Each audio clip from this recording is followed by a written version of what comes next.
So you have someone with a flat tire, and they want to get saved. How do you lead them to the Lord? Real quickly, that's what I want to go through with you. Let's turn to the book of, before we go to Romans, find the first page in the front of your Bible where there's something light enough that you can write on it. And you write in that corner, it's usually the second page in, you write Romans 3:10. And that means forever, for the rest of your life, you always, especially when you're getting ready to lead someone to Christ, you get a little dry in your mouth, and you get a little scared, and you say, oh, Lord, send someone else. Here am I, Lord, send Aaron, like Moses did, But the Lord doesn't send Aaron. He's got you there, and he says, hey, so you shake a little bit, and then you look in your Bible, and you have Romans 3:10. And that means when it's time, open to Romans 3:10. So now let's go to Romans 3:10.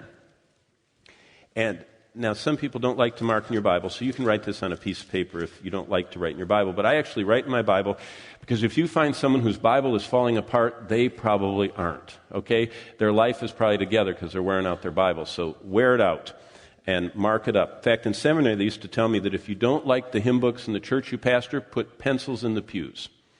They said the kids will destroy them. You know what I mean? So mark it up. It'll wear your Bible out, but you wear it out for the Lord. At the top of Romans 3:10, wherever it is, I have written, number 1, we all have sinned.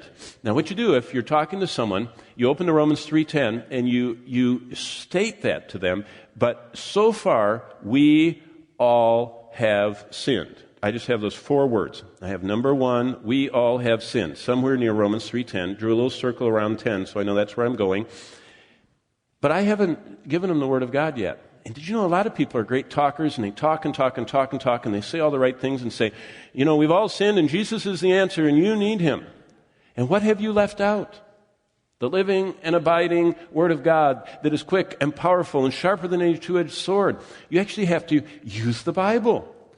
As Spurgeon said, you don't need to defend the Bible. It's like a caged lion. Let it out and just let it go. A friend of mine was visiting as a pastor, and he was going to see this couple, and they just lost an infant, and he just said, I don't know what to do. I've never lost an infant. I don't even know what to say to him. I feel awful going there.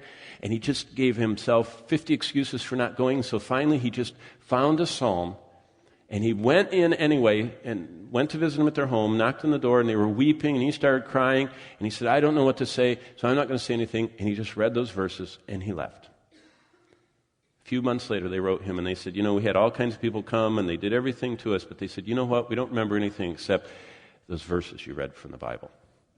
You see, it's the Word of God that cuts right through and gets to our heart. And so you have to read it. And look at verse 10, and you can go as far as you want with this. As it is written, there is none righteous, no, not one. You know what that says? We're all bad people. You're going to talk to people to think they're basically a good person. And you know what? You have to see them come to the point where they understand under the power of God's Spirit that they are bad. They're not as bad as Idi Amin, the guy who used to skin people alive in Uganda, and they might not be as bad as Joseph Stalin, or they might not be as bad as whoever you can think of, but they're bad. How do we know they're bad? God said it, but He then describes there's none righteous, and then what He does is He goes through, starting in verse 13, showing all the ways we're bad. Verse 13, we're bad by our words. Our throat is an open tomb, and with our tongues we practice deceit. So sin shows up with some people by the way they talk.